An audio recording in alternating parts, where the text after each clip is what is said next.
poor alien girl was locked in a parrot cage for years, until a human set her free. The galaxy was vast, filled with wonders and horrors in equal measure. On the edge of the Andromeda system, where the light of distant stars barely reached, there was a small, dusty planet called Zorth. It was a place where the forgotten and the unwanted were sent to rot. Among the bustling markets and shadowy alleys of Zorth's only city, a peculiar sight could be found. A small, alien girl locked in a parrot cage. Her name was Luma, a member of the Stellari, a species known for their luminescent skin and delicate, star-like patterns that shimmered across their bodies. The Stellari were rare, prized for their beauty and hunted to near extinction. Luma was one of the last of her kind, captured as a child and sold to a cruel merchant who displayed her like a trophy in his shop. For years, she sat in that cage, her light dimming with each passing day, her spirit crushed under the weight of her captivity. The cage was small, barely large enough for her to stand. It was made of reinforced steel, with a lock that only the merchant could open. Luma's once bright skin had faded to a dull gray, her star-like patterns barely visible. She was fed scraps, just enough to keep her alive, and her only companions were the other caged creatures in the shop, parrots, lizards, and other exotic animals that shared her fate. But Luma never gave up hope. Deep inside, she clung to the memory of her home, a planet filled with light and life, where the Stellari danced among the stars. She dreamed of one day being free, of feeling the warmth of the sun on her skin and the wind in her hair. One day, a human arrived on Zorth. His name was Captain Elias Grant, a former soldier turned freelance explorer. He had come to Zorth in search of rare artifacts, but what he found was something far more valuable. As he wandered through the market, his attention was drawn to the merchant's shop. The sight of the caged creatures made his stomach turn, but it was Luma who caught his eye. She was unlike anything he had ever seen. Her fragile form and dimly glowing skin spoke of a beauty that had been suppressed but not extinguished. Elias approached the cage, his heart aching as he saw the despair in her eyes. "How much for the girl?" he asked the merchant, his voice steady but his fists clenched. The merchant, a rotund alien with beady eyes and a greasy smile, named an exorbitant price. Elias didn't hesitate. He handed over the credits, his jaw tight with anger. The merchant unlocked the cage and roughly pulled Luma out, shoving her toward Elias. "She's all yours," the merchant said with a smirk. Elias caught Luma gently, his hands trembling with rage and compassion. She was so light, so fragile, like a feather in his arms. Her eyes, wide and fearful, met his, and for the first time in years, she saw kindness.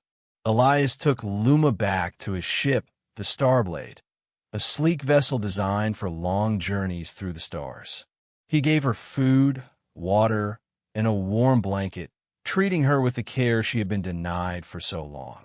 Luma was hesitant at first, her instincts telling her to be wary, but Elias's gentle demeanor slowly won her trust.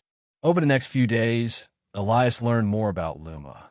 She spoke in a soft, melodic voice, her words tinged with sadness as she told him of her capture and the years she had spent in the cage. Elias listened, his heart breaking for her. He vowed to help her find her way home, no matter the cost. But Luma's home was far away, on the other side of the galaxy. The journey would be dangerous, and Elias knew they would face many challenges along the way. Still, he was determined.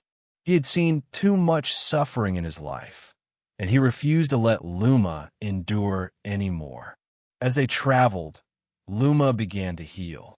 Her skin regained its luminescence, the star-like patterns glowing brighter with each passing day. She smiled more, her laughter filling the ship with a light that Elias hadn't realized was missing. She was fascinated by the human, by his stories of Earth and his adventures among the stars. In turn, Elias was captivated by her resilience and her unwavering hope. One night, as they sat in the ship's observation deck, watching the stars streak by, Luma turned to Elias. "Why did you save me?" she asked, her voice soft but filled with curiosity. Elias thought for a moment before answering. "Because no one deserves to be caged," he said. "Everyone deserves to be free, to live their life the way they choose. I couldn't just leave you there."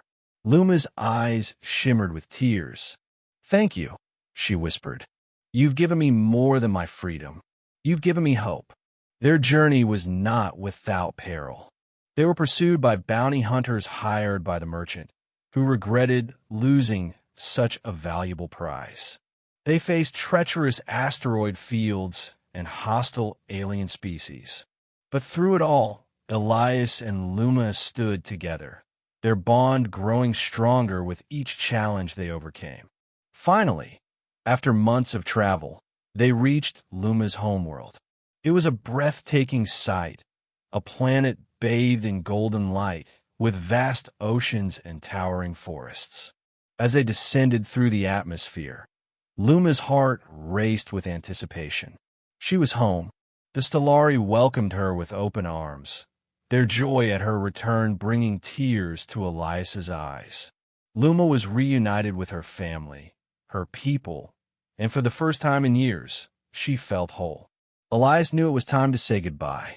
He had done what he set out to do, and Luma was safe. But as he prepared to leave, Luma stopped him. "Stay," she said, her voice filled with emotion. "You are part of my family now. You belong here with us." Elias hesitated. He had always been a wanderer, never staying in one place for long. But as he looked into Luma's eyes, he realized that he had found something he had been searching for all his life, a place to call home. Years passed, and Elias became a part of the Stellari community. He learned their ways, their language, and their dances among the stars. Luma's light shone brighter than ever, a testament to her resilience and the bond they shared. Together, they worked to protect the Stellari from those who sought to exploit them. Elias used his skills and knowledge to build defenses, while Luma used her voice to inspire her people. They became a symbol of hope, a reminder that even in the darkest corners of the galaxy, light could still be found. And so, the girl who had been locked in a cage became a beacon of freedom, and the human who set her free found a new purpose among the stars.